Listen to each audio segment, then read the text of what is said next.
Friends, welcome to triple S family.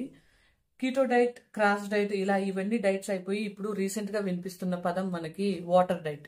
Water diet అంటే భోజనం ఏమీ తీసుకోకుండా ఉత్తి నీళ్లతో కడుపు నింపుకోవడం. కడుపు నింపుకోవడం అని చెప్పడం కంటే కూడా కడుపు మార్చుకోవడం అని చెప్తే బాగుంటుందేమో. ఈ వాటర్ డైట్ కారణంగా రీసెంట్ గా ఒక కేరళకి చెందిన 18 ఏళ్ల అమ్మాయి ప్రాణాలనే కోల్పోయిందండి.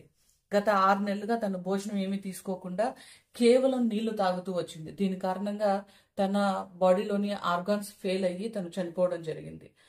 భోజనం మానేయడమే డైట్ కాదండి, సరైన భోజనం తీసుకోవడం డైట్. అందువల్ల మీరు ఆన్లైన్స్ లో ఇలా ఎక్కడ పడితే అక్కడ కనిపించే డైట్స్ ని మాత్రం ఫాలో అవ్వద్దు.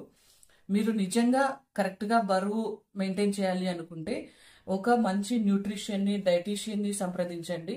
వాళ్ళ సలహాలతో డైట్ ని కంటిన్యూ చేయండి. అండ్ ముఖ్యంగా మన ఇంట్లో ఉన్న ఆడపిల్లలకి మంచి పోషక విలువలతో కూడిన భోజనాన్ని ప్రతిరోజు అందేలా చూసుకోండి. వాళ్ళ భోజనంలో అన్ని రకాల కూరగాయలు, పండ్లు, డ్రై ఫ్రూట్స్, ఇలా ప్రతిదీ వాళ్ళకి అందేలాగా, తాజాగా అందేలాగా చూసుకోండి. అప్పుడే పిల్లలు అందంగా, ఆరోగ్యంగా కూడా ఉంటారు. ఈ సందర్భంగా మీకు గురజాడ అప్పారావు గారు చెప్పిన ఒక 2 వాక్యాల్ని చెప్పదలుచుకున్నానండి. తిండి కలిగితే కండ కలదోయ్, కండ కలవాడేను మనిషోయ్. ఉంటారు.